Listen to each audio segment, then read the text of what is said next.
একটি নিষ্পাপ শিশু ক্লাসে বসে থাকা অবস্থায় হঠাৎ কাঁপতে শুরু করলো, যেন কেউ তার শিরায় বিষ ঢেলে দিয়েছে।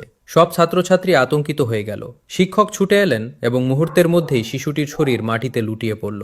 কেউ ভাবতেও পারেনি যে এই সব কিছু এত দ্রুত কিভাবে ঘটে গেল। বাইরে রোদ ছিল, স্কুলের ঘণ্টা বাজছিল, কিন্তু সেই শিশুটির শ্বাস থমকে গিয়েছিল। আর এই দৃশ্য দেখে সেখানে উপস্থিত প্রতিটি মানুষের বুক কেঁপে উঠল। এখন আপনি ভাববেন যে এর সাথে টমেটো ক্যাচাপের কি সম্পর্ক, কিন্তু আসল সত্য এখান থেকেই শুরু হয়।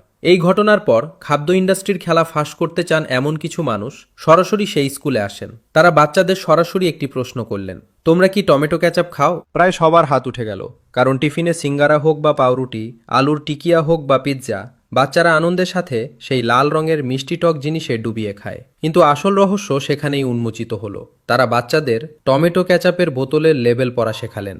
বাচ্চারা হাসতে হাসতে বলছিল, স্যার, এতে তো E415 ঠিকানার লেখা আছে। ঠিক তখনই তাদের হাতে একটি ছোট প্যাকেট এলো, সেই একই কেমিক্যাল E415। তারা ক্লাসের সামনে এক গ্লাস জল নিলেন এবং তাতে এই পাউডারটি মিশিয়ে দিলেন। প্রথমে জলটি একেবারে স্বাভাবিক দেখাচ্ছিল, কিন্তু কয়েক মিনিটের মধ্যেই সেটি এতটাই ঘন হয়ে গেল যা কেউ কল্পনাও করেনি। জলের রং বদলায়নি, কিন্তু এর ঘনত্ব দেখে মনে হচ্ছিল যেন এতে লাল রং মিশিয়ে দিলে তা হুবহু টমেটো কেচাপ হয়ে যাবে। বাচ্চারা একদম স্তব্ধ হয়ে গেল। ভাবুন, যে জিনিসটি আমরা রোজ বাচ্চাদের টমেটোর নামে খাওয়াচ্ছি তাতে আসলে কতটুকু টমেটো আছে? খুব কম। আসল সত্য হলো সেই বোতলটি ভরা থাকে chemical, thickener, stabiliser, acidity regulator, preservatives, colour এবং হাই ফ্রুক্টোজ সুগার দিয়ে। যে লেবেলগুলোতে লাল লাল টমেটোর ছবি ছাপা আছে, আসলে সেগুলোতে মাত্র সামান্য শতাংশ টমেটো থাকে। বাকি সবকিছু বৈজ্ঞানিক ল্যাবে তৈরি এমন সব পদার্থ যা দেখতে তো খাবারকে সুস্বাদু করে তোলে, কিন্তু শরীরকে ধীরে ধীরে আঁকড়ে ধরে। আপনি কি কখনো ভেবেছেন কেন বাচ্চারা প্রায় ক্লান্তি, মাথা ব্যথা বা হঠাৎ দুর্বলতার অভিযোগ করে? কেন এত অল্প বয়সেই তাদের দাঁত আর হাড় দুর্বল হয়ে যাচ্ছে?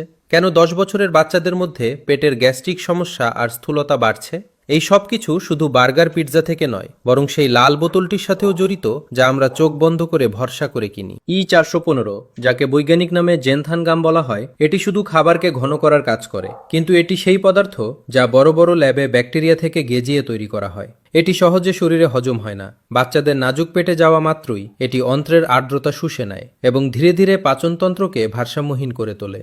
শুরুতে এটি সাধারণ গ্যাস বা কোষ্ঠকাঠিন্যের মতো মনে হয়, কিন্তু বছরের পর বছর একটানা সেবন করলে এই নিরীহ চেহারার এডিটিভটি শরীরে মারাত্মক ক্ষতি করতে পারে।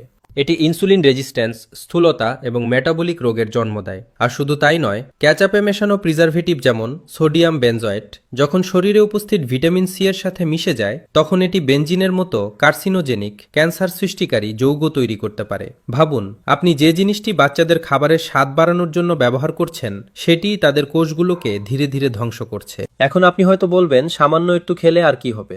এটাই সবচেয়ে বড় ধোঁকা। এই কোম্পানিগুলো জানে যে মানুষ প্রশ্ন করবে না। আমরা লেবেল পড়ি না। বাচ্চা কান্নাকাটি করলেই আমরা সাথে সাথে তার প্লেটে ক্যাচাপ দিয়ে দিই। সপ্তাহ, মাস এবং বছরের পর বছর ধরে এই স্লো পয়জন শরীরে জমা হতে থাকে। একদিন হঠাৎ কারো রক্তচাপ বেড়ে যায়, কারো সুগার ধরা পড়ে, আবার কারো হার্ট জবাব দিয়ে দেয়। আমরা ভাবি এসব হয়তো লাইফস্টাইলের কারণে হচ্ছে, কিন্তু আসলে এগুলো আমাদের প্লেটে থাকা সেই লুকিয়ে থাকা রাসায়নিকের ফল।